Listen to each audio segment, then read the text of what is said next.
உலகெங்கிலும் நடக்கும் முக்கிய நிகழ்வுகளை குறுஞ்செய்தி வடிவத்தில் தெரிந்து கொள்ள ஆதன் செயலியை டவுன்லோட் செய்யுங்கள். ஆதன் செயலியை டவுன்லோட் செய்ய டிஸ்கிரிப்ஷனில் உள்ள லிங்கை கிளிக் செய்யவும். பிரதமர் மோடி அவர்களுக்கு நேரடியாக ராகுல் காந்தி அவர்களோடு ஒரே மேடையில் நேரலையில் அமர்ந்து விவாதிக்கிறதுக்கு என்ன தயக்கம் இருக்கு அப்படின்னு இப்ப நிறைய பேர் பேசிட்டு இருக்காங்க, எழுதிட்டு இருக்காங்க. தமிழ்நாட்டில் இது வரைக்கும் எப்போ கூப்பிட்டு ஜெயலலிதா அவர்கள் கூப்பிட்டு கருணாநிதி உட்காந்தாரு, நாங்கள் திருப்பி அதே கேட்டுருவோம். நாளைக்கு எங்கள் அண்ணாமலை அவர்கள் கூப்பிட்டு ஸ்டாலின் வந்துடுவார். அப்படி என்ன விளைவுகளாகும் நீங்கள் பார்த்துங்க. இதே பவர் எங்களுக்கு கொடுத்தீங்கன்னா நாங்கள் கூப்பிட்டு அவரும் வரணும். அது வராத கேளுங்க, நாங்களும் வர சொல்கிறோம். நாளைக்கு அவர் அண்ணாமலை பிஜேபியோட தலைவர், இந்த ஊரோட முதலமைச்சர் ஸ்டாலின் அவர்கள் ரெண்டு பேரும் ஒரே மீட்டிங் வர சொல்கிறாங்க சொல்லுங்கள், ஒரே மேடைக்கு வர சொல்கிறாங்க, வராங்கன்னா சொல்லுங்கள் மோடி அவர்கள் போகிறது கரெக்டுன்னு சொல்கிறேன். ஷாஹித் கான்ன்ற ஒரு காங்கிரஸ் லீடர் காஷ்மீருக்கு உண்டான மாநில தலைவருக்கு சொல்கிறாரு, நாங்கள் ஆட்சிக்கு வந்தால் இராணுவத்தால் கொல்லப்பட்ட அப்பாவி தீவிரவாதிகளை அவங்க ஃபேமிலிக்கு 1 கோடி கொடுப்போன்றாரு. அது மட்டும் இல்லாமல் யார் சுட்டதுன்ற கண்டறிந்து அவர்களை கொண்டு வந்து தூக்கில் விடுவோன்றாரு. யார் சுட்டுருப்பாங்க இவங்களை எல்லாரும்? இவங்க மிலிட்ரி மேன் தானே. ஒரு ஆர்மியில் இருக்கிற இதோட கேவலப்படுத்த முடியுமாங்க ஒரு கட்சி? மோடி அவர்கள் எங்கேயுமே இஸ்லாமியர்னு சொல்லலை. அவர் என்ன சொல்றாருன்னா, ரோஹிங்கியா முஸ்லீம்ஸ்னு இருக்காங்க, எங்கே போனாங்க அவங்க? இந்தியாவுக்கு வந்தாங்க. ஏன் இந்தியாவுக்கு வராங்கன்னு கேட்குறாரு. பாகிஸ்தான் அந்த பக்கம், மியான்மர் அந்த பக்கம், வியட்நாம் அந்த பக்கம், எல்லாம் பங்களாதேஷ் இந்த பக்கம், எல்லாம் உங்கள் ஊர் ஆப்கானிஸ்தான் இருக்குது. எல்லாத்தையும் விட்டு ஏன் இந்த ஊருக்குள்ளே வரீங்க? எங்கள் ஊருக்குள்ளே வரீங்க சும்மா இருக்கீங்களா? 40,000 பேர் வரீங்க, கரெக்டாக 10 வருஷத்தில் 2 லட்ச ரூபாய் ஏறுறீங்க. ஏன்னா அவங்க பிளான் பண்ணி இந்த ஊரில் நம்ம குழந்தை பிறந்துட்டா குழந்தைய வெளில அனுப்ப முடியாது, இவங்களுக்கு இந்த பணம் போகணுமா? பெண்ணுக்கு சொத்தில் உரிமை வாங்கி கொடுத்த எங்கள் முத்தமிழறிஞர் டாக்டர் கலைஞர்ன்றாங்க. இங்கே கொண்டாந்தார சொன்னாங்களே, அது யாருக்கு பொருந்தும்? இஸ்லாமியருக்கு பொருந்துமா? அப்போ என்ன சொல்லணும்? இந்து பெண்களுக்கு சொத்துரிமை வாங்கி கொடுத்த டாக்டர் கலைஞர் தானே சொல்லணும். பெண்களுக்கு சொத்துரிமை வாங்கி கொடுத்த கலைஞர் சொல்லலாமா நீங்கள்? அப்போ அதுவும் தப்பு தானே. எவ்வளவு மிஸ்லீட் பண்ணுறீங்க மக்களை. அப்போ ஒரு இஸ்லாமிய பெண் இன்னைக்கு எப்படி வயிற்றுல நெருப்பு கட்டி வாழ்வாங்க? அரவிந்த் கெஜ்ரிவால் அவர்கள் இப்போ வெளியே குறிப்பாக நேற்று ஒரு முக்கியமான பிரஸ் மீட்லாம் நடத்தி விஷயம் சொல்லியிருக்காங்க. இந்தியா இழந்த பகுதிகளை நாங்கள் வந்தால் மீட் பண்ணுவோம். இந்த ஜாமீன், இடைக்கால ஜாமீன் கொடுத்தது பார்த்தீங்கன்னா மோடிக்கு விழுந்த சவுக்கடி சாட்டை அடிதான் சொல்லிச்சு. ஒரு நிமிஷம் பின்னாடி எடுத்து பார்த்தா முதல்ல கம்ப்ளைண்ட் கொடுத்தது காங்கிரஸ் தான். இந்த மதுபான ஊழலில் முதல்ல கெஜ்ரிவால் உள்ள தள்ளுங்கன்னு சொல்லிட்டு முதல்ல கொடுத்து, அதுதான் சிபிஐக்கு போய், அதுதான் இடியில் போய் அரெஸ்ட் பண்ணியிருக்காங்க. ஒரு கோமாளி கட்சி உலகத்தில் இந்த மாதிரி பார்த்துருக்கீங்களா? முக்கிய செய்திகளை குறுஞ்செய்தி வடிவில் தெரிந்து கொள்ள ஆதன் செயலியை டவுன்லோட் பண்ணுங்க. Link is on description. Aadhan நேயர்களுக்கு அன்பு வணக்கம். இந்த சிறப்பு நேர்காணலில் நம்முடன் இணைந்திருக்கிறார் பாஜகவின் செய்தி தொடர்பாளர் வழக்கறிஞர் குமரகுரு அவர்கள். வணக்கம் சார். தமிழக பாஜக தலைவர் அண்ணாமலை அவர் மீதான வழக்கு, அதுக்கு சாங்ஷன் கொடுத்துருக்காரு, கவர்னர் கொடுத்துட்டாரு அப்படின்னு சொல்லி தமிழக அரசு ஒரு அரசாணை வெளியிட்டது. இப்போ ரீசெண்டா வந்திருக்கிறது ராஜ்பவன்ல இருந்து ஒரு செய்தி வந்திருக்கிறது. அதுல நாங்க இந்த மாதிரி எதுவும் சாங்ஷன் கொடுக்கல அப்படின்னு கவர்னர் தரப்பு மறுத்திருக்குது. இந்த கேஸ்குள்ள போறதுக்கு முன்னாடி இந்த விஷயத்தை எப்படி புரிஞ்சுக்கிறது? இல்லை, அதுக்கு முன்னாடி நம்ம சட்டப்படி என்ன நடக்குது எப்படி சொல்லணும், எப்படி அதை சொல்லணும்னா, பியூஷ் மனுஷும் பப்ளிக் சர்வெண்ட் கிடையாது, அண்ணாமலையும் பப்ளிக் சர்வெண்ட் கிடையாது.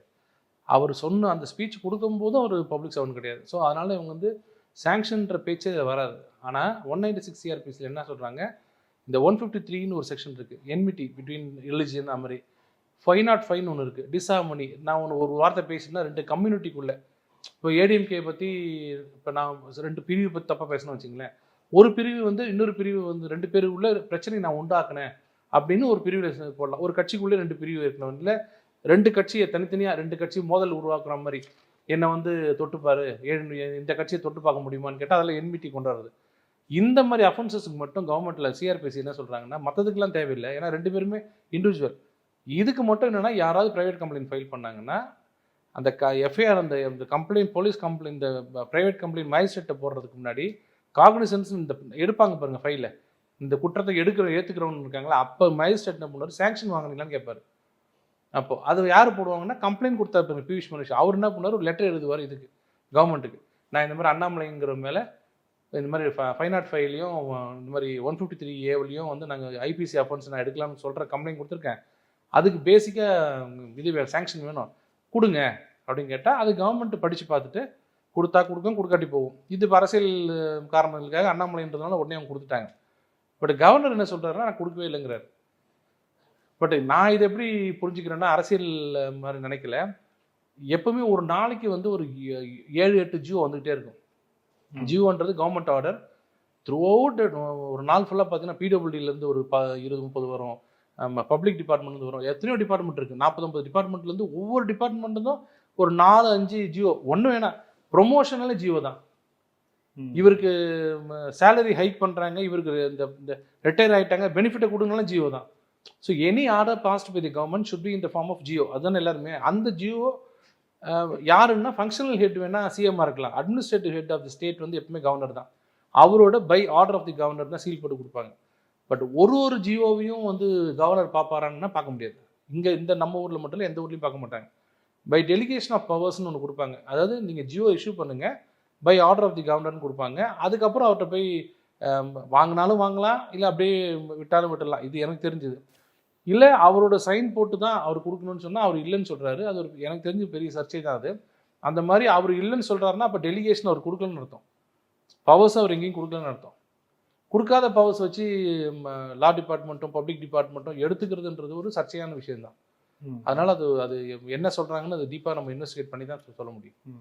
இல்லை, ஆனால் அந்த ஆர்டர்ல வந்து செக்ரட்டரி ஆஃப் கவர்மெண்ட் நந்தகுமார் அப்படின்னு இருக்கு. அதே மாதிரி by the order of the கவர்னர்னு தெளிவாக இருக்கு. யார் யாருக்கு இப்போ சேலம் டிஸ்ட்ரிக்ட் கலெக்டரு அவங்க எல்லாருமே நாங்கள் வந்து அணுகியிருக்கிறோம், அவங்க வந்து ஒரு பதில் கொடுத்துருக்குறாங்க, எல்லாத்தையுமே இதில் ஆட் பண்ணியிருக்கிறாங்க. இது வந்து ஒரு அஃபிஷியல் டாக்குமெண்ட் தானே எடுத்துக்க முடியும்.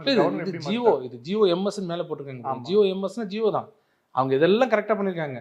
பட் கவர்னர்கிட்ட இது சம்மந்தமாக சொன்னாங்களா, இல்லை டெலிகேஷன் ஆஃப் பவர்ஸ்னு அவங்கள்ட்ட இருந்து பவர்ஸை வாங்கி வச்சுக்கிறாங்களா? சில கவர்னர்லாம் என்ன பண்ணுவாங்கன்னா, எங்கள் ஜியோவில் நீங்கள் பாஸ் பண்ணிக்கங்க, பை ஆர்டர் ஆஃப் தி கவர்னர்னு போட்டுருங்க, என்னோட இதெல்லாம் வேண்டாம், நீங்களே பண்ணிக்கங்கன்னு சொல்லலாம். சிலது என்ன பண்ணுவாங்க, இல்லை முக்கியமான ஃபைலில் எனக்கு அனுப்புங்க, நான் பார்த்தா தான் சரி சொல்லுவேன்னு சொல்லுவாங்க. இது எந்த மாதிரின்றது கவர்மெண்ட் இப்போ தான் வந்திருக்கு. கவர்னர் சொன்னது இனிமேல் அரசாங்கம் தான் அது பதில் சொல்லணும்.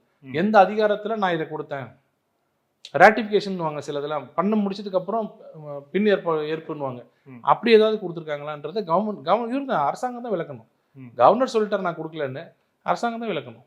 இப்போ இந்த பிரச்சனைக்குள்ளே போவோம். உங்கள் மாநில தலைவர் ஒரு இன்சிடென்ட் நடக்குது அப்படின்னு வந்து குறிப்பிடுறார். பசும்பொன் தேவர் வெர்சஸ் அண்ணாதுரை அவர்கள், முன்னாள் முதலமைச்சர். 2 பேருக்கும் இடையில ஒரு காரசார விவாதம் நடக்குது அப்படின்னு சொல்லிட்டு ஒரு சம்பவத்தை குறிப்பிடுறார். அப்படி ஒரு சம்பவம் அவர் அப்படி பேசலை அப்படின்னு சொல்லிட்டு இவங்க வந்து சேலம் இருக்கக்கூடிய டிஸ்ட்ரிக்ட் கலெக்டர்லேருந்து அவங்க எல்லாத்துமே வந்து மறுப்பு வாங்கியிருக்கிறாங்க. அதுதான் இங்கே அவங்க சொல்லியிருக்கிறாங்க, அந்த மாதிரி சம்பவம் நடக்கலை அப்படின்ட்டு, அதனால நான் வந்து சாங்ஷன் கொடுத்தோம் அப்படின்னு இந்த ஆர்டரில் இருக்கு. டிஸ்ட்ரிக்ட் கலெக்டருக்கு அவர் கம்ப்ளைண்ட் கொடுத்தாரு. டிஸ்ட்ரிக்ட் கலெக்டர் எங்கேயுமே இந்த மாதிரி சம்பவம் நடக்கல சொல்றதுக்கு அவர் பவர் கிடையாது, அவர் பவர்ஸ் கிடையாது. அது இல்லாமல் இது அஃபிஷியல் கிடையாது. இல்லை, அதில் என்ன சொல்லியிருக்காங்கன்னா, the district magistrate and district collector of Salem district has further stated that no such outrageous statements has never been unearthed spoken by திரு முத்துராமலிங்க தேவர் அப்படின்னு குறிப்பிட்டிருக்காங்க. அதில் அதாவது அப்படி ஒரு சம்பவம் நடக்கலை. இல்லை, அது சொல்ல முடியாது, அது சொல்கிறது தப்பு. இப்போ அவங்க சொல்கிறது பொலிட்டிக்கல் ஸ்டேட்மெண்ட். நல்லா புரிஞ்சுட்டேன். நான் நாளைக்கு இப்போ இன்றைக்கி டி நகரில் வந்து ஒரு ப்ரோக்ராம் நடக்குது பொதுக்கூட்டத்தில், ஒரு தலைவரை பற்றி தப்பாக பேசுகிறாங்க. 60 வருஷம் பொறுத்து அந்த கலெக்டரை கேட்டிங்கன்னா அந்த மாதிரி ஒரு பேச்சு யாரும் பேசணும்னு சொல்ல முடியுமா? Official record. இப்போ கச்சத்தீவு கொடுக்கும்போது இவர் இருந்தார், ஃபாரின் செக்ரட்டரி இருந்தார்னு சொல்கிறது ஒரு அஃபிஷியல் ரெக்கார்டு. அது இன்னைக்குனாலும் 50 வருஷம் 100 வருஷம் பொறுத்து இருக்கும். தெருமுனையில் பேசுறது, மதுரை மீனாட்சி அம்மன் கோயிலில் உள்ள பேசுறது வந்து இது அன்அஃபிஷியலான ஒரு இதுதான், அஃபிஷியல் கிடையாது. அன்அஃபிஷியலாக பேசும்போது இவர் இந்த டைலாக் தான் பேசினாரா பேசலைன்றதை வந்து இவர் எப்படி சொல்ல முடியும்? கலெக்டர் சொல்ல முடியும். அந்த வேர்டிங்ஸ் தப்பு. அப்படி இல்லை, அவர் என்ன சொல்றாருன்னா, அந்த மாதிரி நடக்கலை, அதனால இவர் மேலே எனக்கு ஆக்ஷன் எடுக்குது, பெர்மிஷன் கொடுங்க, அவர் மேலே எஃப்ஐஆரை போடுங்கன்னு பியூஷ் மணி வந்து அங்கே கேட்டிருக்காரு. அதை பேஸ் பண்ணி நான் அதை ரெஃபர் பண்ணி நாங்கள் அதுக்கு சாங்ஷன் கொடுக்குறோம் அப்படின்னு சொல்லியிருப்பாங்க. சட்டப்படியே அது செல்லாது. ஏன்னா யார் வந்து சொன்னாரா இல்லையான்றது மேட்டர் ஃபார் ட்ரையல். நாளைக்கே இவர் எப்படி ப்ரூவ் பண்ணணும்னா, டிஃபர்மேஷன் அவர் சொல்லணும் இந்த மாதிரி நடக்கலைன்றத. Burden is on the complainant. இதில் என்னை டிஃபைம் பண்ணிட்டீங்கன்னு அவர் சொல்கிறார். என்னை வந்து 2 கம்யூனிட்டிக்குள்ளே நீங்கள் வந்து டிஸ்ஹார்மனி கொண்டு வந்துட்டீங்கன்னு சொன்னால் ஆன் வாட் வேன்றது யார் சொல்லணும்னா கம்ப்ளைண்ட் தான் சொல்லணும், நான் சொல்ல முடியாது. அவர் தானே சொல்கிறாரு, இல்லை நான் சம்பவமே நடக்கலை, உங்கள் பேச்சினால பசும்பொன் தேவர் ஐயா ஃபாலோ பண்ணுறவங்களையும் அண்ணாவை ஃபாலோ பண்ணுறவங்களையும் 2 பேருக்குள்ளே பிரச்சனை வருது, அடிதடி தகராறு வருது, நீங்கள் வந்து என்மிட்டியை தூண்டுறீங்க அப்படின்னு சொல்கிறதா பியூஷ் மணி சொல்கிறார். அப்போ அவர் தான் சொல்லணும் இந்த 2 சம்பவம் நடக்கலை, நடக்காதது ஒன்று அண்ணாமலை சொன்னார், அதனால 2 பேருக்குள்ள என்மிட்டி வருதுன்னு சொல்கிறதெல்லாம் பியூஷ் மணி தான் சொல்லணும். ஆனால் எங்கள் டிஸ்ட்ரிக்ட் மேஜிஸ்ட்ரேட் டிஸ்ட்ரிக்ட் தப்பு, அது அந்த வேர்டிங் தப்பு. அவர் தான் ப்ரூவ் பண்ணணும். அப்போ அவர் ப்ரூவ் பண்ணும்போது உண்மையிலே இந்த மாதிரி பேசலைன்னு ப்ரூவ் பண்ணதுக்கு அப்புறம் தான் பேர்டன் இவர் பக்கம் ஷிஃப்ட் ஆகணும். இப்போ இதுல அரசாங்க ஆவணம், அரசு ஆவணம் இருக்கு இல்லையா, அதை அவங்க பார்த்து கூட அவங்க சரி பண்ணி எடுத்து சொல்ல முடியாது. இல்லை, அரசு ஆவணம் எதுல இருக்கும்? அரசு ஆவணம்ன்றது இல்ல ஒரு மாவட்டத்துக்கும் கருவூலம் ஒன்று இருக்கும்ல, அதுல இருந்து அரசு இல்லைங்க. அரசு ஆவணம்ன்றது எதுன்னா when you discharge the duty of the official duty of the government, அதுதான் நீங்க அஃபிஷியல் ரெக்கார்டில் இருக்கும். நீங்க தெருமுனையில பேசுறது, கோயிலுக்குள்ள பேசுறது, அரசியல் ரீதியாக பேசிக்கிறது அதெல்லாம் எங்கேயுமே இருக்காது. இப்போ பெரியார் நிறைய பேசியிருக்காருன்றாங்க, சில பேர் மறுக்கிறாங்க. ஒரு கருணாநிதி நிறைய பேசியிருக்காருன்றா சில பேர் மறுக்கிறாங்க. நாங்கள் அப்படிலாம் எங்க அவர் பேசலைன்றாங்க. அதெல்லாம் எங்கே ப்ரூவ் பண்ண முடியும்? இப்போ உதாரணத்துக்கு வந்து பாம்பை கண்டா விட்டுரு, இப்போ பார்ப்பானை கண்டா அடின்னு சொல்கிறாங்க. ஆனால் தீக்காத மறுக்குது, அப்படி சொல்லலைங்கிறாங்க. அப்போ அதை எங்கே ப்ரூவ் பண்ணுவீங்க? ட்ரையலில் தான் ப்ரூவ் பண்ணணும். ட்ரையலில் இவர் எழுதின புக்கு, அவரே எழுதின விடுதலை புக்கு, இப்படி சொல்லி ஜட்ஜி சொல்லுவார், இல்லை இதில் ஒரு முகாந்திரம் இருக்குது, அவர் சொன்ன மாதிரி தான் தெரியுதுன்னு சொன்னால் தான் டிஃபமேஷன் வரும். இதெல்லாம் மேட்டர் ஃபார் ட்ரையல். இவங்க இங்கே உட்காந்துக்கிட்டு ஜியோ போட்டுக்கிட்டு பியூஷ் மனுஷ் அவங்க அங்கே உட்காந்துட்டு என்மிட்டி வந்துருச்சுன்னு எங்கே என்மிட்டி வந்துச்சு? அவர் பசுமன் தேவரையாவுக்கு ஒரு ஒரு ஃபாலோவர்ஸ் இருக்காங்க, அவங்களுக்குன்னு ஒரு கட்சி இருக்குது. அண்ணாவுக்கு ஒரு பெரிய 2 கட்சி இருக்குது. அவங்களுக்குலாம் இல்லாத வந்து இவருக்கு என்ன பியூஷ் மனுஷுக்கு என்ன திடீர்னு அவர் வந்து இது வந்துருச்சு, என்மிட்டி வந்துருச்சுன்னு எங்கே வந்தது? அது மாதிரி எங்கேயுமே இல்லையே. அவருக்கு என்ன வந்துச்சு அவர் தான் ப்ரூவ் பண்ணணும். இல்லை, இன்னொன்னும் சொல்லியிருக்காங்க 505 Class 1 கலவரம் வரவழைக்கும் விதமாக கருத்து தெரிவித்தல். அதுங்க ப்ரொமோட்டிங் என்மிட்டி பிட்வீன் 2 குரூப்ஸ்ன்றாங்களே, 2 பேருக்கு நடுவில் உள்ள வந்து கலகம் விளைவிக்கிறது தான் அந்த 505(1). அதுக்கு தான் சாங்ஷன் வாங்கணும், மற்றதுக்குலாம் வாங்க வேண்டியதில்லை. அதுக்கு மற்றதெல்லாம் நீங்கள் எதை வேணாலும் நீங்கள் எந்த வழக்கு வேணால் யார் மேலாம் போடலாம். இண்டிவிஜுவல்ஸ்குள்ள ஒருத்தர் வந்து என்னை ஏமாத்திட்டாருன்னு போட்டு அதுக்கு சாங்ஷன் வாங்கணுமா? தேவையில்லை. இந்த மாதிரி விஷயத்துக்கு மட்டும், ஏன்னா எல்லாரும் அவன் வந்து ஒரு கேஸை போட்டுருவாங்கன்னு கவர்மெண்ட் அந்த ஹோல்டு வச்சுக்கிறாங்க கையில். நான் சாங்ஷன் பண்ணாதான் நீ வந்து ப்ராசிக்யூஷன் பண்ணணுன்றதுக்காக தான் வச்சிருக்கிறது. அது இவங்க கொடுக்கட்டும். இந்த செக்ஷன் போட்டதால தான் சாங்ஷன் கேட்க வேண்டிய அவசியம் ஏற்படும். இந்த செக்ஷனுக்கு மட்டும் அதே போட்டுப்பாங்க பாருங்க, இந்த செக்ஷனுக்கு மட்டும்தான் உங்களுக்கு கவர்மெண்ட் சாங்ஷன் வேணும். இண்டிவிஜுவலா குமரகுருன்றவர் வினோத் மேல இண்டிவிஜுவலா கேஸ் போட்டா கிடையாது. ஆனா வினோத் வந்து ஒரு மத்திய அமைச்சரா இருந்து அதுவும் அஃபிஷியல் டியூட்டியில சொன்னீங்கன்னா தான். மற்றபடி நீங்க அஃபிஷியல் நீங்க ஒரு மத்திய அமைச்சர் தெருமுனை கூட்டத்தில் நீங்க வந்து நான் கேட்கிறேன் ரஷ்யா அதிபரை கேட்டுருக்கீங்க, அதெல்லாம் எதுலேயும் வராது. ஆனால் நீங்க உங்க ஆஃபீஸில் உட்காந்து அஃபிஷியல் டியூட்டியை பண்ணும்போது நீங்க இந்த மாதிரி ஒரு அஃபென்ஸ் பண்ணீங்கன்னா தான் சாங்ஷனே தேவைப்படும். ஆனா இப்ப இந்த இடத்துல அவர் வந்து ஒரு பப்ளிக் சர்வெண்டே கிடையாது, ஒரு சட்டமன்ற உறுப்பினர் கிடையாது. அப்போ எங்க அந்த சாங்ஷன் வந்து இந்த அஃபென்ஸுக்கு மட்டும் வருது. பப்ளிக் சர்வெண்டா இருந்தால் எல்லாத்துக்கும் வாங்கணுங்க, எந்த அஃபென்ஸ் இருந்தாலும் வாங்கணும். If it is done when he is discharging the duty as a government servant. முன்னாள் எம்எல்ஏ முன்னாள் எம்பிக்களும் வாங்கணும். ஆமா, முன்னாள் எம்எல்ஏ இருக்கிற ஒருத்தர் அவர் வந்து ஊழல் பண்ணிட்டாருன்னா அவர் அந்த எம்எல்ஏங்கிறதுனால தான் ஊழல் பண்ணாரு. அதனால when he was an MLA, when he was discharging the duty as an MLA, அவருக்கு சாங்ஷன் கொடுக்கணும். அதே எம்எல்ஏ ஒரு சீட்டிங் கேஸ்லயோ திருடு கேஸ்லயோ தேவையில்லை. Out of discharge of duty, அவர் டியூட்டி இல்லையா, அது திருடுறது ஒரு டியூட்டியா? அது கிடையாது. ஆனால் ஊழலுங்கிறது வந்து என்ன சொல்கிறாங்க, எம்எல்ஏ இருந்தவர் இந்த டேம் கட்டும்போது ஊழல் செஞ்சுட்டாருன்னா அவர் என்ன சொல்லுவார், டேமை கட்டுறது தான் என்னோட அஃபிஷியல் டியூட்டி. எம்எல்ஏவோட வேலையே டேம் கட்டுறதுக்கு உண்டான ப்ராஜெக்ட் கொடுக்குறது, வாங்கி கொடுக்குறது, சட்டசபையில் கத்துறது, இதுதான் அவரோட டியூட்டி. அதில் நீங்கள் ஊழல் கண்டுபிடிச்சிங்கன்னா part of discharge of duty. அப்போ இது நல்லவராக இருக்கலாம் கெட்டவராக இருக்கலாம்ல, அப்போ சாங்ஷன் வேணுன்றாங்க. பட் அவர் தனிப்பட்ட முறையில் வீட்டுக்கு முன்னாடி யாராவது ஒருத்தர் அடிச்சிட்டாரு வெட்டிட்டாருன்னா அதுக்கெல்லாம் சாங்ஷனே தேவையில்லை, அவுட் ஆஃப் டியூட்டி அதெல்லாம். ஆனால் இந்த அஃபென்ஸுக்கு வந்து யாராக இருந்தாலும் எப்படி இருந்தாலும் அவங்க சாங்ஷன் வாங்கணும்னு தான் 196 சொல்லுது, 195, 196. ஸோ இப்போ இதோட அடுத்த கட்டம் என்னவா இருக்கும்? இப்போ அடுத்த கட்டம் வந்து அவங்க சொன்னதை வச்சு மேஜிஸ்ட்ரேட்டுக்கு போனோடனே அவர் என்ன பண்ணுவார், சாங்ஷன் வந்துச்சுன்னா அவர் காக்னிசன்ஸ் எடுத்துருவார், டேக்கன் ஆன் ஃபைல் எடுத்துருவார், அப்புறம் இது ட்ரையல் நடக்கும். இதில் அவர் வந்து இந்த சில பேர் எழுத்துற கருத்தால அவர் வந்து அண்ணாமலை அவர்கள் Z+ கேட்டகரியில் இருக்கிறாரு, அதுக்காக தான் சாங்ஷன் அப்படின்றாங்க. அதுக்கு இதுக்கு சம்மந்தம் இல்லை. அதுக்கு Z கேட்டகரி வந்து ஒன்லி ஃபார் செக்யூரிட்டி, அதுக்கு இதுக்கு சம்மந்தமே இல்லை. ஓகே, இப்போ அடுத்த கட்ட விவாதத்துக்கு போனோம் அப்படின்னா, தேசிய அளவில் பிரதமர் மோடி அவர்களை விவாதத்துக்கு அழைத்திருக்கிறார்கள். ராகுல் காந்தியும் ஒரே ஃபோரம்ல இருந்து அவங்க வந்து விவாதம் பண்ணணும் அப்படின்ட்டு. அது ஒரு 2 முன்னாள் நீதிபதிகள் அப்புறம் என் ராம் அவர்கள் எழுதிய அந்த கடிதம். அதுக்கு வந்து ராகுல் காந்தி நான் தயார் அப்படின்ட்டாரு. பிரதமர் மோடி அவர்களுக்கு நேரடியாக ராகுல் காந்தி அவரோட ஒரே மேடையில் நேரலையில் அமர்ந்து விவாதிக்கிறதுக்கு என்ன தயக்கம் இருக்கு அப்படின்னு இப்ப நிறைய பேர் வந்து பேசிட்டு இருக்காங்க, எழுதிட்டு இருக்கிறாங்க. தமிழ்நாட்டில் இது வரைக்கும் எப்போ கூப்பிட்டு ஜெயலலிதா அவர்கள் கூப்பிட்டு கருணாநிதி உட்காந்தாரு? நாங்கள் திருப்பி அதே கேட்டுருவோம். நாளைக்கு எங்கள் அண்ணாமலை அவர்கள் கூப்பிட்டு ஸ்டாலின் வந்துடுவார். அப்புறம் என்ன விளைவுகள் ஆகும் நீங்கள் பார்த்துங்க. நீங்கள் அவர் மோடி அவர்கள் கூப்பிடுறீங்க, ராகுல் காந்தி கூப்பிட்றாரு. ராகுல் காந்திகிட்ட 2 வார்த்தை மோடியை திருப்பி கேட்டாருன்னா அது ஒன்றுங்க, அது வேற மாதிரி இருக்கும். இதே பவர் எங்களுக்கு கொடுத்தீங்கன்னா நாங்கள் கூப்பிட்டு அவரும் வரணும். அது வராத கேளுங்க, நாங்களும் வர சொல்கிறோம். நாளைக்கு அவர் அண்ணாமலை வந்து பிஜேபியோட தலைவர், இந்த ஊரோட முதலமைச்சர் ஸ்டாலின் அவர்கள் 2 பேரும் ஒரே மீட்டிங் வர சொன்னாங்க சொல்லுங்க, ஒரே மேடைக்கு வர சொன்னாங்க, வராங்கன்னா சொல்லுங்க, மோடி அவர்கள் போகிறதும் கரெக்டுன்னு சொல்கிறேன். இல்லை, தமிழகத்துக்கு நம்ம அப்புறம் விடுவோம். தேசிய அளவில் காங்கிரஸ் வந்து ஒரு பிரதான கட்சி, அவங்க ஏற்கனவே ஆண்ட கட்சி, ஒரு ஆரோக்கியமான ஒரு ஜனநாயகத்துக்கு வழிவகுக்கும். சரி, நான் இல்லை நீங்கள் கேட்டீங்க, நான் டெக்னிக்கலாக கேட்டு உங்களுக்கு மடக்கிறேன். ராகுல் காந்தி யார்? காங்கிரஸ் கட்சியை சேர்ந்தவர். அவர் கூப்பிட்டாரு, வந்துட்டோம், ரைட்டா? நாளைக்கு என்ன பண்ணுவார்? ஜெகன்மோகன் ரெட்டி கூப்பிடுவார். ஜெகன்மோகன் ரெட்டிக்கும் ராகுல் காந்திக்கு என்ன வித்தியாசம்? அவர் கட்சியை சேர்ந்தவர், இவர் முதலமைச்சர். எத்தனை பேர் கூட்ட போகிறது? நீங்கள் ஒன்று பண்ணுங்க, நல்ல கேள்வி கேட்டீங்கல்ல. இந்தி கூட்டணிலாம் சேருங்க. எங்களோட பிரதமர் வேட்பாளர் ராகுல் காந்தி தான், உங்களுக்கு பிரதமர் வேட்பாளர் மோடி. 2 பேரும் மோத விடுங்கன்னு சொல்லுங்க. நான் ஒத்துக்கிறேன், நீங்கள் கேட்குற கேள்வி கரெக்டாக. இல்லை, இதுக்கு தான் அமித்ஷா அவர்கள் சொன்ன ஸ்டேட்மெண்ட்டை சொல்கிறாங்க. அமித்ஷா அவர்கள் ரொம்ப ரீசெண்டாக இந்த தேர்தல் அப்படிங்கிறது பிரதமர் மோடிக்கும் ராகுல் காந்திக்கும் இடையிலான ஒரு நேரடியான மோதல் தான் அப்படின்னு. ஸோ உங்களுடைய பிரதான தலைவரே வந்து ராகுல் காந்தி அவர்கள் தான், அவர்களோட தான் நேரடியான மோதல் அப்படின்னு சொல்லும் போது 2 பேரும் ஒரே தனக்கு சரிசமமாக தான் வைத்து பேசுகிறார். அப்படிங்கிற போது 2 பேரும் ஒரே மேடையில் நின்று விவாதம் பண்றதுல என்ன தயக்கம் இருக்கும்? நீங்கள் வெஸ்ட் பெங்கால் என்ன பேசியிருக்காரு அமித்ஷா? இந்த எலெக்ஷன் வந்து மம்தாவா பிஜேபியான்னு பார்க்க வேண்டிய எலெக்ஷன்.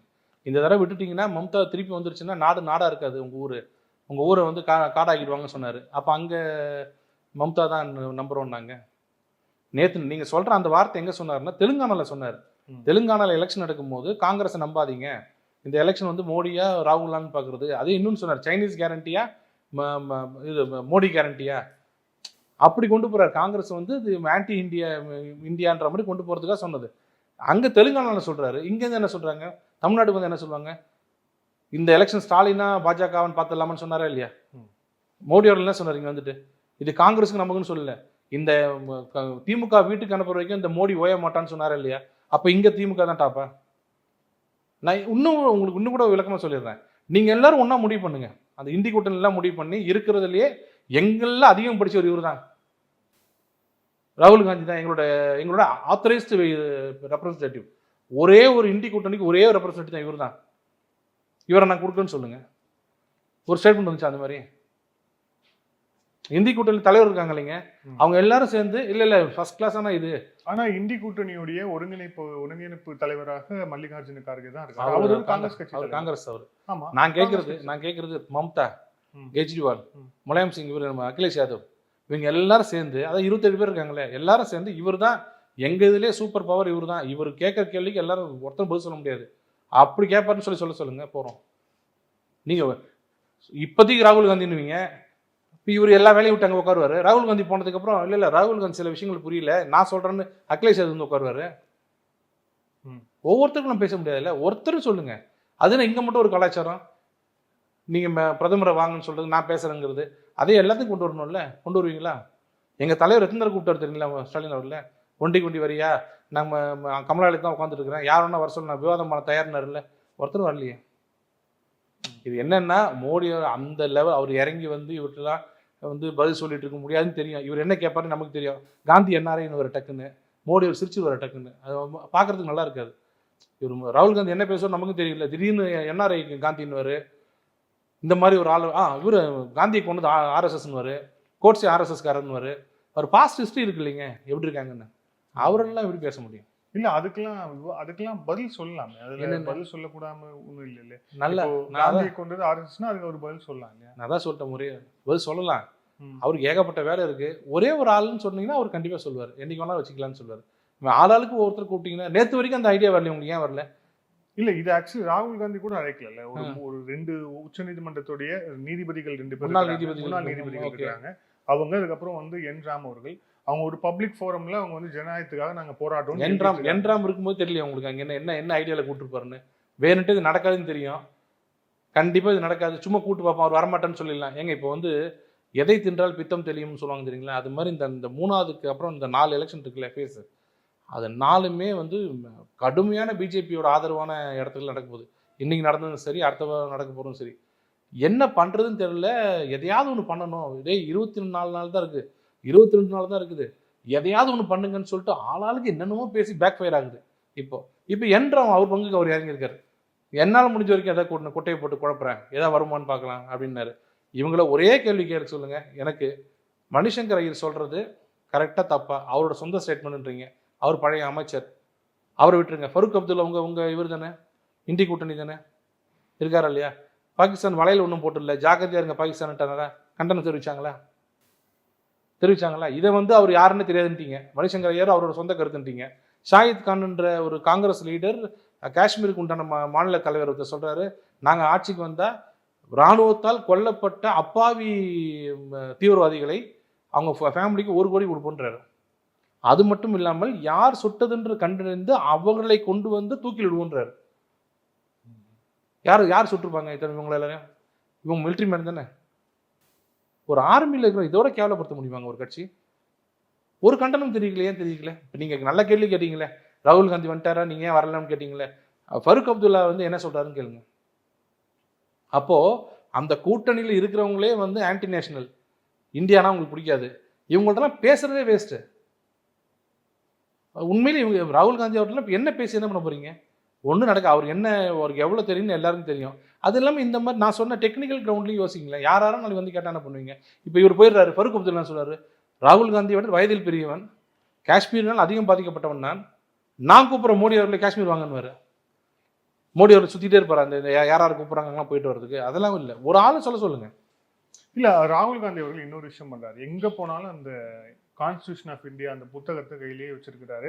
எல்லாருமே நீங்க வச்சிருக்கணும் இந்த புத்தகம், இதுக்குதான் இப்ப மிகப்பெரிய ஆபத்து இருக்கு. ஒருவேளை மீண்டும் பிரதமராக மோடி வந்தால், பாஜக மீண்டும் வந்தால் அரசியல் அமைப்பு சட்டம் மாற்றப்படும், திருத்தப்படும் அப்படின்ட்டு சொல்றாங்க. அதுதான் முக்கிய பிரச்சாரமாவே அவங்க கொண்டு போறாங்க. அந்த கான்ஸ்டியூஷன் உள்ளதான 356 இருக்கு, 356. அவங்க பாட்டி அவங்க அப்பா எல்லாம் சேர்ந்து 91 முறை ஆட்சி கழிச்சாங்களே, அது 356 தானே. அது உள்ளதானே கான்ஸ்டியூஷன் உள்ளதானே இருக்கு. அந்த 875 ஃபண்டமெண்டல் ரைட்ஸே கிடையாது. மனுஷன் ஒருத்தன் பேசிக்க முடியாது, நியூஸ் வெளில வராது, ப்ரெஸ்ஸை மூடிடுவோம். அதில் எந்த ஆட்சியில்? காங்கிரஸ் ஆட்சி தானே, எமர்ஜென்சியில். அவர் தான் சொல்கிறீங்க. இவர் ராகுல் காந்தி கூட போய் ஆர்கியூ பண்ண சொல்கிறீங்களா? ராகுல் காந்தி சொல்லணும், என்ன மாதிரி ஆளுங்களுக்கே சொல்கிறேன், இந்த கான்ஸ்டியூஷன் உள்ளதாங்க 356 இருக்கு, அது உள்ளதாங்க எமர்ஜென்சி கொண்டாந்தீங்க. ஃபண்டமெண்டல் ரைட்டு தான், it's basic enshrinement of constitution. Fundamental right, இந்த நாட்டில் நான் வாழலாம், என்னை யாரும் கேட்க முடியாது தான் ரைட்டு, ஃபண்டமெண்டல் ரைட்டு. அதுவே வராதுன்னு சொன்ன எமர்ஜென்சி அது, அதை கொண்டாந்தவங்க பாட்டி. இவர் கான்ஸ்டியூஷன். இவங்களுக்கெல்லாம் என்னென்னா, அதான் சொன்னேன், எதாவது இன்னும் ஒரு 15-20 நாள் இருக்குது பாருங்க, இன்னும் மோசமாலாம் இருக்குது பாருங்க. அதாவது என்னென்ன பண்ண போகிறாங்களோ யாருக்கும் தெரியாது, அந்த மாதிரி மோசமாலாம் போவாங்க. எதையாவது பண்ணி ஒரு ஷேட்டர் பண்ணணும். இந்த தடவை மோடி வந்துட்டாருன்னா கிட்டத்தட்ட ஒரு 4-5 கட்சி வீட்டுக்கு போனோம், ஒரு ஏகப்பட்ட அமைப்புகள்லாம் லாக் பண்ணி எல்லாம் கூட்டிகிட்டு வீட்டுக்கு போயிடணும். அந்த மாதிரி போயிட்டுருக்கு. இப்போது காங்கிரஸே இருக்காது அப்படின்னு எல்லாரும் சொல்கிறாங்க. அந்த அளவுக்கு பெரிய பிரச்சனை வரப்போகுது. அதனால் அவங்க என்னென்னா வாழ்வா சாவான்னு வந்துட்டாங்க. இப்போ இனிமேல் இது அப்படி தான் இருக்கும். இன்னும் போக போக இன்னும் மோசமாலாம் இருக்கும். இன்னும் பர்சனல் அட்டாக்லாம் இருக்கும் மோடி அவர்கள் மேலே. இன்னும் ஒரு சில கருத்துரையாளர்கள் என்ன சொல்கிறாங்க, முன்னாடிலாம் ஆப்கே பார் 400 பார் அப்படின்னு சொல்லிட்டு இருந்தாங்க. ஆனா இப்போ அவங்களுக்கு நாங்க மெஜாரிட்டிக்கு வருவோமா அப்படின்னு அவங்களுக்கு சந்தேகம் வந்துருச்சு. அதனாலதான் ரொம்ப இஸ்லாமிய ரீதியான கருத்துக்களா இருந்தாலும் சரி, ராகுல் காந்தி காங்கிரஸ்க்கு எதிரான கருத்துக்களா இருந்தாலும் சரி, தொடர்ச்சியாக பாஜக ரொம்ப விக்ரஸா பண்றாங்க அப்படின்ட்டு ஒரு சிலர் சொல்றாங்க. காங்கிரஸ் எதிர்த்து தானே கருத்து சொல்லணும், வேற யாரும் எதிர்த்து சொல்ல முடியும்? எதிர்கட்சி காங்கிரஸ் தானே. அது இல்லாமல் இஸ்லாமியர்களை பத்தி அவர் என்ன பேசினாரு?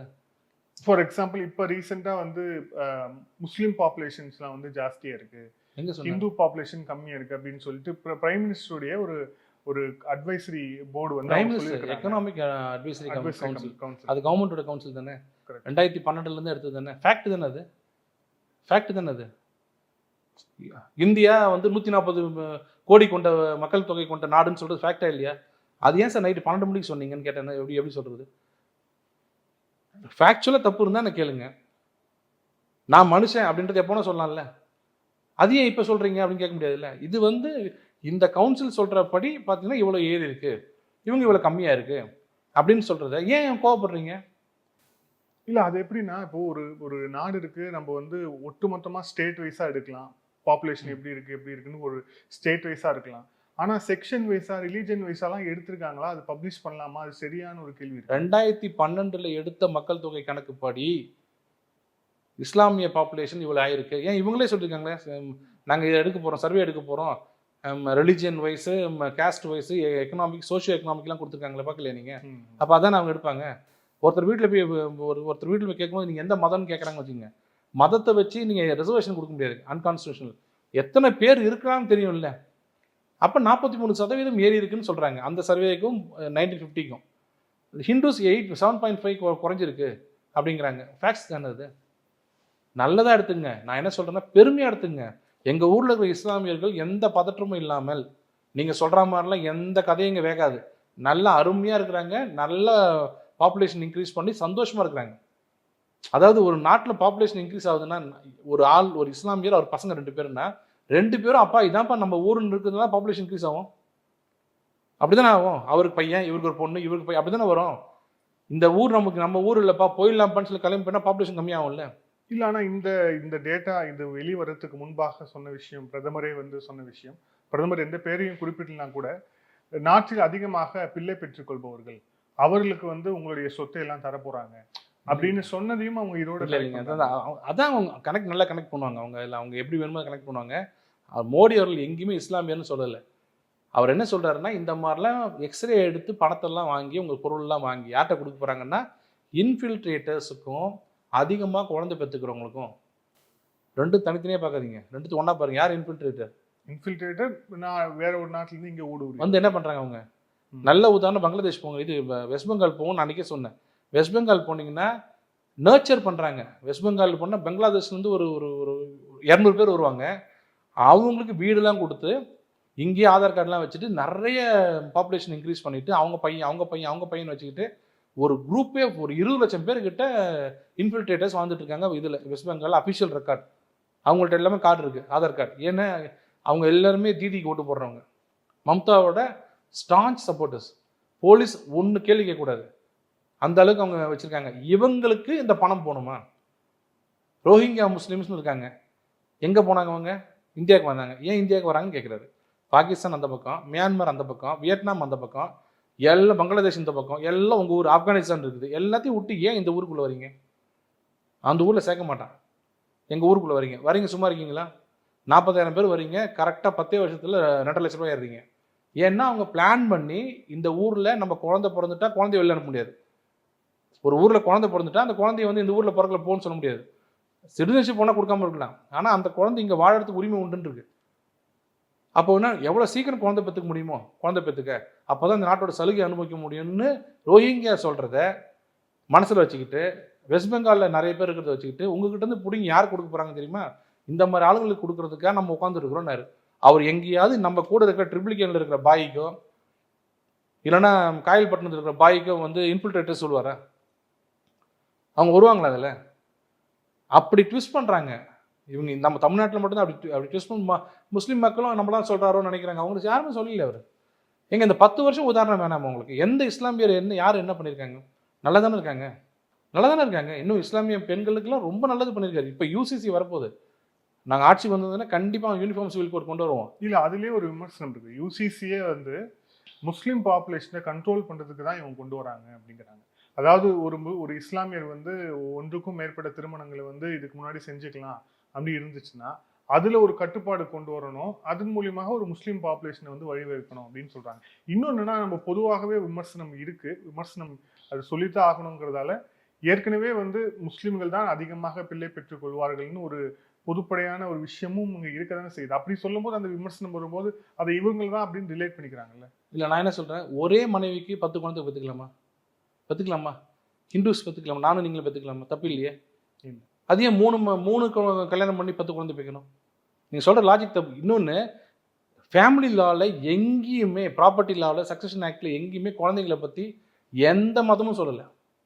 இப்போ இந்து மதத்தில் எப்படி இருக்குதோ அதே மாதிரி கிறிஸ்டியன்ஸையும் முஸ்லீம்ஸையும் பாசியும் ஜெயின்ஸையும் எல்லாரும் கொண்டு வாங்கன்றோம். அப்படி கொண்டு வந்தால் நமக்கு எதாவது ரெஸ்ட்ரிக்ஷன் இருக்கா குழந்தை பெற்றுக்கிறதுல? ஆனால் ஒரு ரெஸ்ட்ரிக்ஷன் இருக்குது, மனைவியை நீங்கள் அவ்வளோ சீக்கிரம் விவகாரம் பண்ண முடியாது. கரெக்டாக பண்ண முடியுமா? கோர்ட் இல்லாமல், அங்கே கோர்ட் இல்லாமல் பண்ணலான்றாங்க. இல்லை, அதுதான் நம்ம ஏற்கனவே ட்ரிபிள் தலாக் பேன் பண்ணிட்டோம்ல. இல்லை வினோத், ட்ரிபிள் தலாக்ன்றது வந்து இன்ஸ்டன்ட்டை தான் பேன் பண்ணோம். 3 தலாக்ன்றது இன்னைக்கு இருக்கு. என்ன ஒரு சிம்பிளா சொல்லணும்னா, ஒரு இஸ்லாமிய கணவன் நினைச்சா 3 மாசத்துல மனைவியை எந்த விதமான பந்தமும் இல்லாமல் குழந்தை கூட ஒன்றும் கொடுக்காம அப்படியே கட்டி விட்டு வந்துடலாம். அந்த அந்த அந்த மனைவியோட மனநிலையை பாருங்க. அப்பா அம்மா நம்பி கல்யாணம் பண்ணி கொடுக்குறாங்க, போறாங்க, புள்ள பெற்றுக்கிறாங்க, 2 குழந்தை வாங்கிக்கிறாங்க. திடீர்னு வந்து 3 மாசத்துல 3 பிறை தாண்டினதுக்கு அப்புறம் தலாக் போன்னு சொல்லிட்டா அந்த இமாம் சைன் போட்டு கொடுத்துருவாரு கையில. அவங்களுக்கு என்ன தெரியுங்களா, ஒரு சொத்து ஒரு ஒரு பொட்டு நகை கூட இருக்க முடியாது.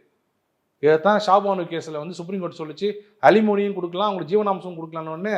மேதகு மக்கள் புனிதர் வந்து என்ன பண்ணாரு, இவர் ராஜீவ்காந்தி ஒரு சட்டத்தையே கொண்டாந்து அதெல்லாம் கொடுக்கக்கூடாது. எவ்வளோ அயோக்கியத்தனமான சட்டம். ஒரு பெண்ணுக்கு வந்து நீங்கள் இது கொடுக்கக்கூடாது, ப்ராப்பர்ட்டி கொடுக்கக்கூடாதுன்னு சொல்கிறத ஒரு சட்டமாக ஏற்றி கொடுக்குறாங்க. ஆனால் அது எங்கே எப்படி தெரியுங்களா, பெண்ணுக்கு இது சொத்தில் உரிமை வாங்கி கொடுத்த எங்கள் முத்தமிழறிஞர் டாக்டர் கலைஞர்ன்றாங்க. இங்கே கொண்டாந்தார சொன்னாங்கல்ல, அது யாருக்கு பொருந்தும்? இஸ்லாமியருக்கு பொருந்துமா? அப்போ என்ன சொல்லணும், இந்து பெண்களுக்கு சொத்துரிமை வாங்கி கொடுத்த டாக்டர் கலைஞர் தானே சொல்லணும். பெண்களுக்கு சொத்துரிமை வாங்கி கொடுத்த கலைஞர் சொல்லலாமா நீங்க? அப்ப அதுவும் தப்பு தானே. அப்ப எவ்வளவு மிஸ்லீட் பண்றீங்க மக்களை. அப்போ ஒரு இஸ்லாமிய பெண் இன்னைக்கு எப்படி வயிற்றுல நெருப்பு கட்டி வாழ்வாங்க? ஒன்றும் இல்லைங்க, ஒருத்தர் ஒரு 1000 கோடி சொத்து வச்சிருக்காருங்க வச்சுங்க, ஒரு பேச்சுக்கு 1000 கோடி. அந்த அம்மா ராஜபோகமா வாழ்வாங்க வீட்டில். திடீர்னு 3 மாசத்துல வந்து 3 பேர் தலாக்ன்ட்டாருன்னா அந்த அம்மா வெளியில வரும்போது, ஏங்க 1000 கோடி வச்சிருக்கீங்க, 2 குழந்தைங்களுக்கு ஆளுக்கு ஒரு 5 கோடி கொடுங்கன்னு வச்சுங்களேன், கிடையாது. அப்போ அவங்க எங்க வருவாங்க? ரோடுக்கு வந்து நிற்பாங்க. அப்படி பண்ணக்கூடாதுங்க. எதுவாக இருந்தாலும் கோர்ட் ஆஃப் லால தான் முடிவு பண்ணணும். அனிலேஷன் ஆஃப் மேரேஜ் வந்து should be done only by the court of லான்றது என்ன தப்பு? எந்த மனமுறிவாக இருந்தாலும் கோர்ட்டு பண்ணட்டும்னு சொல்றாங்க. ஏன்னா கோர்ட்டுக்கு போச்சுன்னா என்னப்பா எவ்வளோ கொடுக்க போற அந்த பொண்ணுக்குன்னு கேட்பாங்க. இன்னொன்று 2 வருஷம் இருக்கும், காம்ப்ரமைஸ் பண்ணுவாங்க, என்னென்னமோ கோர்ட்டில் பண்ணுவாங்க. அதனால பாதி பேர் கோர்ட்டுக்கே போக மாட்டாங்க, வாழ்ந்துடலாம், என்ன இப்போ இதை போய் கோர்ட்டுக்கு நிற்கிறது. அது எவ்வளோ எத்தனை குடும்பங்கள் ஒன்றா சேர்ந்துருக்கு தெரியுங்களா? எனக்கு தெரிஞ்சு டிவோர்ஸ்னு போனவங்க 4 மாதம் டெய்லி கோர்ட்டுக்கு போயிட்டு வந்து பார்த்துட்டு, பாரு நம்ம 2 பேர் பேச நம்மளே தீர்த்துக்கலாம், எது கோர்ட்டுக்கு போகணும். நிறைய பேர் நல்லா வந்துட்டு இருக்காங்க குழந்தை குட்டியோட. இது இந்த ஃப்ரீடம் வந்து கர்டைல் பண்ணுறோம்னு நம்ம சொல்கிறோம் யூசிசியில். அது வேணாங்கிறாங்க. அது வரும். இஸ்லாமிய பெண்களுக்கு மிகப்பெரிய ஒரு வரப்பிரசாதமாக அது இருக்கும். அது அந்த காலப்போக்கில் கொஞ்சம் கொஞ்சமாக அது அப்படியே இவங்களுக்கும் பிடிக்க ஆரம்பிச்சிடும், இஸ்லாமியர்களுக்கும் பிடிக்க ஆரம்பிச்சிடும், எல்லாம் ஒன்றா வருவாங்க. ஸோ அதை நம்ம பாப்புலேஷன் கண்ட்ரோல் அப்படின்னு எடுத்துக்க முடியாது. பாப்புலேஷன் கண்ட்ரோல்னு எடுத்துக்கிற மாதிரி இருந்தால் யாரும் 2 குழந்தைங்க மேலே பெற்றுக்கூடாதுன்னு சொல்லணும். ஒரு ஆண் அவர் மூலமாக 2 குழந்தைங்களுக்கு மேலே பெற்றுக்கூடாதுன்னு சைனாவில் இருக்கு பாருங்க. அது மாதிரி பண்ண பாப்புலேஷன் கண்ட்ரோல். ஒரு ஆண் ஒரு பெண்ணுக்கிட்ட வந்து எவ்வளோன்னா நீங்கள் குழந்தை பெற்றுக்கலான்றது பாப்புலேஷன் கண்ட்ரோலா? ஏன் நம்ம காலத்தில் கேள்விப்பட்டதில்ல, தாத்தா காலத்தில் பார்த்ததில்ல, ஒரு வீட்டில் 12 குழந்தை, 13 குழந்தை, 15 குழந்தை இருக்குமே, எல்லாம் ஒரே அம்மா பாட்டிக்கு பிறந்தது தானே. ஒரே மனைவி கிட்ட 12 குழந்தை பெற்றுக்கலாமே, தப்பு இல்லையே. ஆனால் நான் 3-4 குழந்தை மனைவி வச்சுட்டு நான் 2 பெற்று பண்ணுறது தப்பு. நீங்கள் குழந்தைய தான் பார்க்குறீங்க வினோத். அந்த 4 பெண்களோட வாழ்க்கையை பாருங்க. முதல் மனைவி 2 குழந்தை, அடுத்த மனைவி 2 குழந்தை. இந்த முதல் மனைவி எங்கே போகிறாங்க? அந்த 2 குழந்தையோட அடிமைகளாக தான் இருக்கணும் அவங்க. They can claim any right over the property or even the residence கூட. நான் அந்த மூலையில் இருந்துக்கிறேங்கன்னு சொல்லுவாங்க. அந்த கணவன் மனசு வைக்கணும், சரி இந்த மூலையில் உட்காந்துக்க, 2வது மனைவி வந்துருச்சா அவளுக்கு நீ பணிவிடை செய்யணும்னு சொல்கிறது எத்தனை வீட்டில் நடக்குது? இது மேலோட்டமாக பார்க்கும்போது அப்படிலாம் ஒன்றும் இல்லை, எல்லாரும் தப்பு. மிகப்பெரிய ஒரு வரப்பிரசாதம் இஸ்லாமியர்களுக்கும் எல்லாத்துக்குமே. கிறிஸ்டியன் மேரேஜ் பார்த்தீங்கன்னா ஸ்பெஷல் மேரேஜ். அவங்க மட்டும் டிவோர்ஸ் வாங்குறதுக்கு ஏன்டா அப்ளை பண்ணணும்னு ஆகிடும். ஹைகோர்ட்டில் போய் கன்ஃபார்ம் பண்ணிட்டு வரணும் ஸ்பெஷல் மேரேஜ் ஆக்ட். இப்போ இது வந்துட்டு வச்சுக்கோங்க, எல்லாரும் ஒரே ஃபேமிலி கோர்ட் தான். 2வது ப்ராப்பர்ட்டி வரும். கணவனுக்கு என்ன சொத்து இருக்கோ அந்த சொத்துல எவ்வளோ கொடுக்க போற, ஜீவனாம்சம் எவ்வளோ கொடுக்க போற, மிரட்டி வாங்கி கொடுப்பாங்க கோர்ட்டில். இப்போ அது கிடையாது. அதனால வந்ததுன்னா மிகப்பெரிய ஒரு சக்ஸஸாக தான் இருக்கும். மோடி எது பண்ணாலும் முதல்ல அப்படிதாங்க, அப்படி கோவப்படுவாங்க, இப்படி பண்ணிட்டாரு அப்படி பண்ணிட்டாரு. அதோட விளைவு வந்து லேட்டாக தான் தெரியும். அரவிந்த் கெஜ்ரிவால் அவர்கள் இப்போ வெளியே வந்து குறிப்பாக முந்தானேத்து ஒரு முக்கியமான ப்ரெஸ் மீட்லாம் நடத்தி நிறைய விஷயம் சொல்லியிருக்காரு. அதில் வந்து அவர் வந்து நிறைய வாக்குறுதிகள்லாம் தராரு. அதில் முக்கியமான வாக்குறுதி வந்து இந்தியாவால் மீட்க முடியாத நிலைமையில் இந்தியா இழந்த பகுதிகளை நாங்கள் வந்தால் மீட்போம் அப்படின்னு சொல்கிறார். குறிப்பாக POK பாகிஸ்தான் ஆக்குபைட் காஷ்மீர் சொல்கிறாரு, சைனா ஆக்குபைடு இந்தியா அக்சாய் சின் உள்ளிட்ட பகுதிகள்லாம் வந்து சொல்கிறார். அதே மாதிரி சீன ஊடுருவலையும் தடுப்போம் அப்படின்ட்டு வந்து சொல்கிறார். இந்த கவர்மெண்ட் இதெல்லாம் செய்ய தவறிடுச்சு, நாங்கள் அதெல்லாம் வந்தால் செய்வோம். பக்கத்தில் காங்கிரஸ் இருந்தாங்களா? இல்லை. தனியாக பேசினாரா? அது அவருடைய தனியாக ப்ரெஸ் மீட் கொடுத்துருப்பாரு. அதை காங்கிரஸ்காரங்க தான் சிரிச்சிருப்பாங்க. அவங்க எனக்கு கொடுத்ததெல்லாம் அவங்க தான். இவர் பக்கத்துல இருந்து தனியாக மீட் பாராமா? இவர் வேலை என்ன? அது இவர் ஒரு 2 மாநிலத்தை வச்சுக்கிட்டு இவர் அக்செக்ஷன் பார்ப்பாராம். பிஓகே வந்து ராஜ்நாத் சிங் சொன்னதை பாருங்க. ஒரு பெரிய ஒரு பெரிய மனுஷன், ஒரு அரசியல்வாதி எப்படி பேசுறாரு பாருங்க.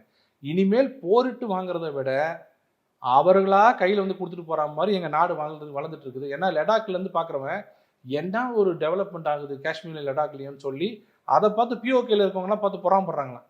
ஏன்னா மக்கள் சப்போர்ட் இருந்தால் தான் அங்கே போக முடியும். மக்கள் என்ன சொல்றாங்கன்னா, இல்லை இங்கே வந்துடலாம், அங்கே கோதுமைக்கு இப்போ சண்டை போட்டிருக்காங்க, லேட்டஸ்ட்டாக கஞ்சா விற்பனை பண்ணலான்னு பேசியிருக்காங்க. உங்களுக்கு இப்போ எக்கானமி வளர்க்குறதுக்கு அப்படி போயிட்டு இருக்கு அருமையான நாடு. இந்த நாடு இப்படி போயிட்டு இருக்கு. ஸோ நம்ம இங்கே வந்துடலான்னு சொல்லி மக்களாக எங்கள்கிட்ட வந்துருவாங்கன்னு சொன்னதை தேவையில்லாமல் பிஓகேல கை வைக்காதீங்க, அட்டாமிக் பாம்பு இருக்கு அவங்கள்ட்ட, ஜாக்கிரதைன்னு சொல்ற கட்சி ஒரு கட்சி. இவங்க நமக்கு அட்வைஸ் பண்றாங்க. அதே மாதிரி எல்லாத்தையும் மீட்போம். கச்சத்தீவுல இருந்து பிஓகேல இருந்து அச்சச்சின்ல இருந்து எல்லாத்தையும் மீட்போம். எப்படின்னா அவங்களா வந்துருவாங்க. கச்சத்தீவு இப்போ போற போக்கில் பார்த்தீங்கன்னா அவங்க ஸ்ரீலங்காவில் நம்ம என்ன சொல்லணும்னு கேட்குறாங்க. இப்போ ஒரே வார்த்தை கொஞ்சம் ஃப்ரெண்ட்லியாக கொடுத்துருங்கன்னு சொல்லிட்டா கொடுத்துட்டு போயிடுவாங்க. அதுக்கு உண்டான வேலைகளை ஜெய்சங்கர் ஆல்ரெடி ஆரம்பிச்சிட்டாரு. இப்படித்தான் இனிமேல் வாங்க முடியுமே தவிர போர் போட்டோ அடிச்சு சண்டை போட்டாலும் வாங்க முடியாது. இன்னொன்று ஒரு இன்ட்ரீம் பெயில தான் வந்திருக்காருன்னு நினைக்கிறேன். ஆமாம், இன்னமும் தர்மம் என்றது நீதி சூரியனை பார்க்க போயிடுச்சு, நாங்கள் எங்கேயோ போயிட்டோம், நீதி வென்றது, மோடி அழிந்து விட்டார். அந்த நீதிபதிகளே சொல்றது 20 நாளைக்கு அவர் ஏதோ அவர் என்னமோ போய் நிறைய கேம்பெயின் பண்ண போறாரு உங்களுக்கு, ஏதோ பாவம் ஆசைப்படுறாரு, போயிட்டு வரணும்னு கொடுத்தாங்க. நாங்கள் சொல்கிறோம் ரொம்ப சந்தோஷம் எங்களுக்குன்னு. ஏன்னா உள்ளே இருந்துட்டு 7 தொகுதியில் நாங்கள் ஜெயிச்சிட்டோம் வச்சிங்களேன். எங்கள் சிங்கம் மட்டும் வெளில இருந்ததுன்னா நீங்களாம் போயிருப்பீங்கன்னு சொல்லுவாங்க கட்சிக்காரங்க. இப்போ சிங்கத்தை ஓட விட்டுட்டோம், சுற்றி 7 வாங்க போகிறோம். இப்போ அப்போ என்ன சொல்லணும், நீ வந்து இவ்வளோதானா, அதுக்கு நீ உள்ளே இருந்துக்கலாமே. இன்னொரு வார்த்தை சொல்லியிருக்காரு, நான் உள்ளே போனதுக்கப்புறம் கட்சி கட்டுக்கோப்பாக இருக்குன்றிருக்காரு. நான் சிறைக்கு போனதும் என் கட்சி இன்னும் கட்டுக்கோப்பாக இருக்கு அப்படின்னு அர்த்தம். நீங்கள் இருந்தீங்கன்னா கட்சிக்கு சரி இருக்குன்னு அர்த்தம். அதுக்கு வெளில அமைச்சிருப்பாங்க இருக்கு ஒருவேளை, நீ போய் கட்சி உதவி பண்ணிட்டு வா அப்படின்னு. அவரே என்ன சொல்றாருன்னா, என்னை உள்ள போடுங்க, அப்பதான் கட்சிக்கு ஒற்றுமையா இருக்குன்றாரு. கூடி சீக்கிரம் 2ஆம் தேதி உள்ள போயிடுவார், ஒன்றும் பிரச்சனை இல்லை. அந்த இன்ட்ரீம் பெயிலுக்கு என்ன கொண்டாட்டம். சிதம்பரமே சொல்றாரு, மோடி வந்து விழுந்த சவுக்கடியா இன்ட்ரீம் பெயில். அங்க ஒரு இடத்துல கூட சொல்லி இந்த அப்பாவை ஏன் உள்ள வச்சிருக்கீங்க சொன்னாங்களே. அப்புறம் இந்த நேர்காணல் இறுதியான கேள்வி, அரவிந்த் கெஜ்ரிவால் நீங்க சொன்னதால இன்டர்ம் பெயில்னு. ஸோ வந்து இப்போ அதே இது வந்து அதே ஒரு வழிகாட்டுதலாக அதே ஒரு பிரசன்ட்டாக எடுத்து மற்றவங்களுக்கு தொடருமா? குறிப்பாக செந்தில் பாலாஜி உள்ளிட்டவர்கள்லாம் இந்த இடியில் வந்து ரிலீஃபே கிடைக்காம இருக்காங்க. மணிஷ் சிசோடியா உட்பட, சத்யேந்தர் ஜெயின் உட்பட நிறைய பேர் ரிலீஃப் கிடைக்காம இருக்காங்க இல்லையா? இப்போ இவருக்கு கிடைச்ச அந்த ஒரு இன்ட்ரீம் ரிலீஃப் வந்து இது கிடைச்சிருக்குன்னு சொல்லிட்டு இதை எக்ஸாம்பிளா வச்சு இவங்க வழக்கங்கள் வாதாடினா அது எடுபடுமா நீதிமன்றத்தில்? நல்ல கேள்வி. நீங்க சொன்னது நாங்களே டிஸ்கஸ் பண்ணோம். இனிமேல் யாராவது அரவிந்த் கெஜ்ரிவால் மாதிரி ஸ்டேச்சர் உள்ளவங்க, அந்த ஸ்டேச்சர்ல இருக்கவங்க, ஒரு முதல்வரோ அந்த மாதிரி இருக்கவங்க, ஏன் இவர் ஹேமந்த் சோரன் நாளைக்கு அவர் முடிஞ்சிருச்சுன்னு நினைக்கிறேன் அவர் எலெக்ஷன், அவர் எலெக்ஷனுக்கு முன்னாடி அப்ளை பண்ணி தான் வச்சுங்க. இன்னைக்கு நினைச்சிருப்பாரு ஐயோ முன்னாடி போட்டுக்கலாமேன்னு. இன்னைக்கு அவர் ஹேமந்த் சோரன் வரப்போது வச்சுங்க அடுத்த கட்டத்துக்கு. இப்போ கேட்கலாம் அவர், ஏன்னா அவரும் ஒரு முதல்வர், அவரும் கட்சி நடத்துறாரு. ஜார்க்கண்ட்ல இப்போ நடக்கும்போது எலெக்ஷன் எனக்கு கொடுங்கன்னு கேட்டால் equal on par with others கொடுத்துதாகணும். பட் அந்த மாதிரி யாருமே இல்லை.